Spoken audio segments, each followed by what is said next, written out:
வாழ்க வையகம், வாழ்க வையகம், வாழ்க வளமுடன். குரு வாழ்க, குருவே துணை. மனவளக்கலை உறவுகளுக்கு கோபாலின் வணக்கங்களும் வாழ்த்துக்களும். அருட்தந்தை வேதாத்ரி மகரிஷியின் மனவளக்கலை பற்றி தினமும் சிந்தித்து கொண்டிருக்கின்றோம். சுவாமிஜி அவர்கள் எழுதிய வாழ்க்கை மலர்கள் என்ற நூலில் இருந்து மே மாதம் 20ஆம் தேதி இறை உணர்வும் அற உணர்வும் என்ற தலைப்பில் சிந்திக்கவிருக்கிறோம். இறைவனானவன் துன்பம் தரலாமா என்று நாம் எண்ணுவோம். ஆனால் உண்மையிலேயே அது துன்பம் அன்று. நாம் உணர்வதற்காக, உணர்ந்து திருந்துவதற்காக வந்த ஒரு காரணம்தான் அந்த துன்பம் எனப்படுவது. ஒரு தடவை ஏற்படக்கூடியதை வைத்துக்கொண்டு மீண்டும் அந்த துன்பம் வராது காத்து கொள்ள வேண்டியது நம்முடைய செயல்தான். ஆகவே செயலிலே விளைவை காணும் இந்த ஒரு எண்ணத்தை வளர்த்து கொண்டால், அவ்வாறு வளர்த்து கொண்டதை எப்பொழுதும் வைத்து கொண்டால், இறைவனே நீங்கள்தான். மனதிலே ஒரு பெரிய மாற்றம் ஏற்பட்டு நிலைத்து இருக்கிறது.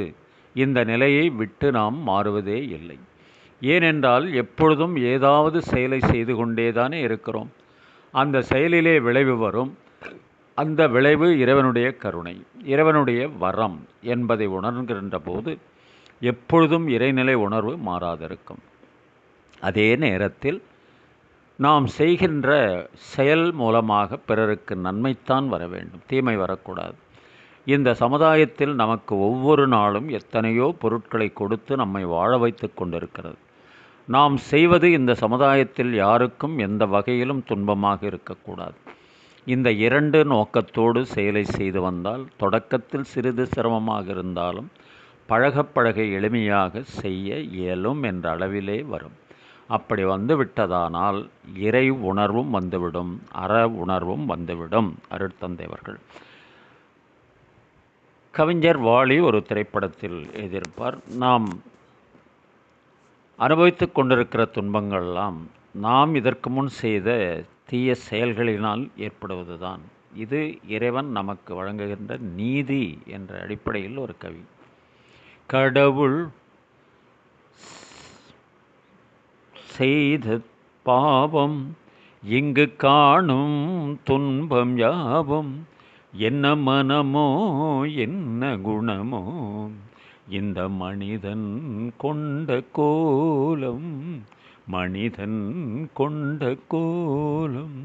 கடவுள் தந்த பாடம் இங்கு காணும் துன்பம் யாவும், என்ன மனமோ என்ன குணமோ இந்த மனிதன் கொண்ட கோலம், மனிதன் கொண்ட கோலம். நண்பர்கள் பகைவர்கள் யாரென்றும், நல்லவர் கெட்டவர் யாரென்றும் பழகும் போதும் தெரிவதில்லை, பாழாய்ப்போன இந்த பூமியிலே.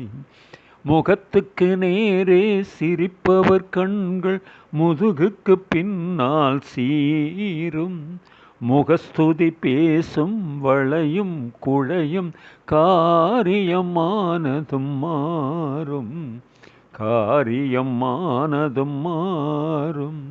கடவுள் தந்த பாடம் இங்கு காணும் துன்பம் யாவும், என்ன மனமோ என்ன குணமோ இந்த மனிதன் கொண்ட கோலம், மனிதன் கொண்ட கோலம். வாழ்க வளமுடன். நீங்களும் உங்கள் அன்பு குடும்பமும் வாழ்க வளமுடன்.